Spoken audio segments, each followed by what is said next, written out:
नमस्कार दोस्तों, azolla farming में आपका स्वागत है। और अगर कोई एक चीज सबसे ज्यादा जरूरी है तो वो है अच्छा और शुद्ध अजोला कल्चर। क्योंकि अगर कल्चर खराब हुआ तो बेड चाहे कितना भी सही बना हो, उत्पादन नहीं मिलेगा। ये अब ध्यान रखिए। आज के इस पार्ट में, जो पार्ट 8 है, हम जानेंगे अजोला कल्चर कहां से खरीदें, कैसे पहचानें कि कल्चर अच्छा है या खराब है, और खरीदते समय किन बातों पर ध्यान रखें। तो आप वीडियो के अंत तक बने रहिए। अजोला कल्चर दरअसल जीवित अजोला पौधों का समूह होता है, जिससे पूरे अजोला बेड की शुरुआत की जाती है।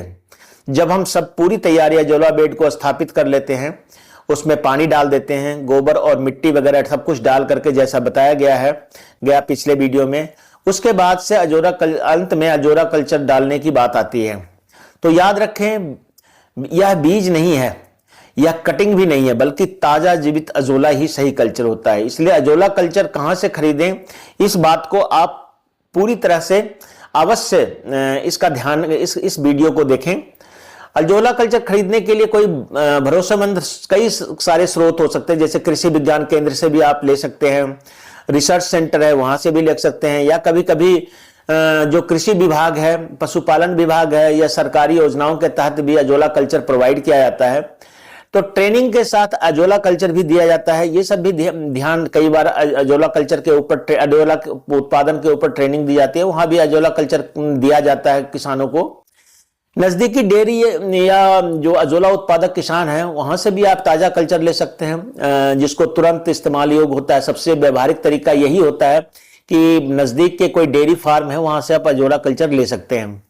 कृषि मेले में भी आपने देखा होगा, जो आपका एग्रीकल्चर फेयर वगैरह, किसान मेला या प्रशिक्षण कार्यक्रम, तो वहां पर सही जानकारी के साथ कल्चर सीधे विशेषज्ञों के संपर्क से भी आप प्राप्त कर सकते हैं।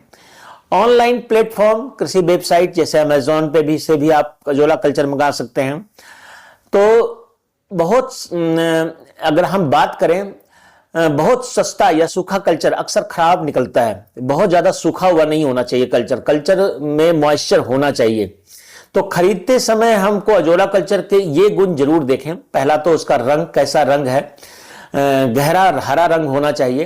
पत्तियां जो उसकी है, जो उसका रंग है, वो ताजी और मुलायम होनी चाहिए, और उसमें से बदबू बिल्कुल नहीं आनी चाहिए। कीड़े या फंगस नहीं होने चाहिए। अगर अजोला पीला है, पीले रंग का उसकी पत्तियां हो चुकी है, या भूरे रंग की हो चुकी है, या उससे बदबू आ रही है, तो ऐसा कल्चर कभी मत प्रयोग कीजिए, या ऐसा कल्चर मत खरीदिए। गलत कल्चर होने से कई सारे नुकसान भी हैं।